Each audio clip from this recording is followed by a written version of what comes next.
કેમ છો મિત્રો? જય દ્વારકાધીશ। આજે જઈ રહ્યો છું ખાટુ શ્યામ ભગવાનના દર્શન કરવા માટે સુરત। તો ખાટુ શ્યામ ભગવાનનું મંદિર આખા ભારતમાં બે જ છે અને એમાંથી એક આવેલું છે આપણા સુરતમાં। તો હું જઈ રહ્યો છું સુરત ખાટુ શ્યામ ભગવાનના દર્શન કરવા માટે। તો આપણા વિડીયોને કન્ટિન્યુ જોતા રહેજો, તમને પણ કરાવું ખાટુ શ્યામ ભગવાનના દર્શન।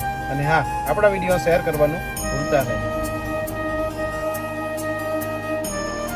મને એ નથી ખબર કે ખાટુ શ્યામ ભગવાનના દર્શન કરવાથી શું મળે છે, પણ એટલું જરૂર કહીશ કે ખાટુ શ્યામ ભગવાનના દર્શન કરી દિલને શાંતિ ખૂબ જ મળે છે। તો ચાલો મિત્રો, આપણે દર્શન કરીએ ખાટુ। તો મિત્રો, આપણે પહોંચી ગયા છીએ ખાટુ શ્યામ મંદિર સુરત, જે વેસુ વિસ્તારમાં આવેલું છે। તો ચાલો આપણે દર્શન કરીએ ખાટુ શ્યામ ભગવાનના।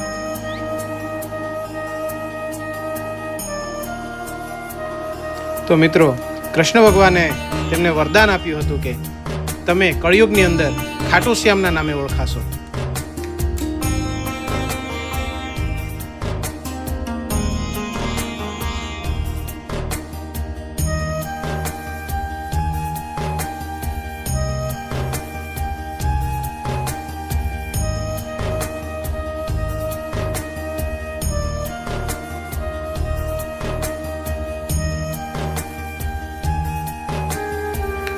તો મિત્રો, તમે જોઈ શકો છો, રોજના હજારો ભક્તો ખાટુ શ્યામ ભગવાનના દર્શન કરવા માટે આવે છે।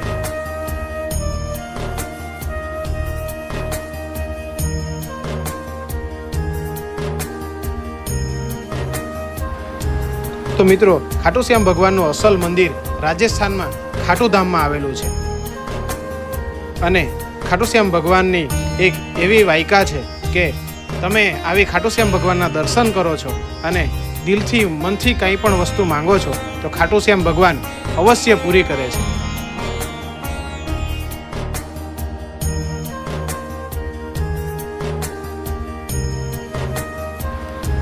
તો મિત્રો, તમે જોઈ શકો છો, આ વિશાળ મંદિર ખૂબ જ સરસ બનાવવામાં આવ્યું છે અને બીજું કે આમાં કોઈ ઈંટ, રેતી કે કપચી દ્વારા નથી બનાવવામાં આવ્યું। આખું મંદિર આરસ પથ્થર દ્વારા બનાવવામાં આવ્યું છે અને રાજસ્થાની કારીગરો દ્વારા બનાવવામાં આવ્યું છે।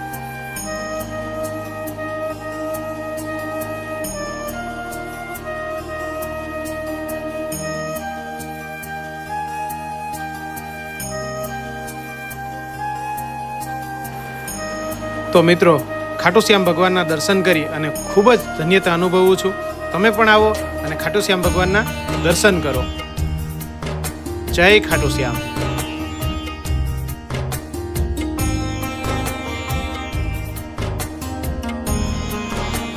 આપણા વિડીયોને લાઈક, શેર અને સબસ્ક્રાઇબ કરવાનું ભૂલતા નહીં। હારે કા સહારા બાબા ખાટુ શ્યામ હમારા।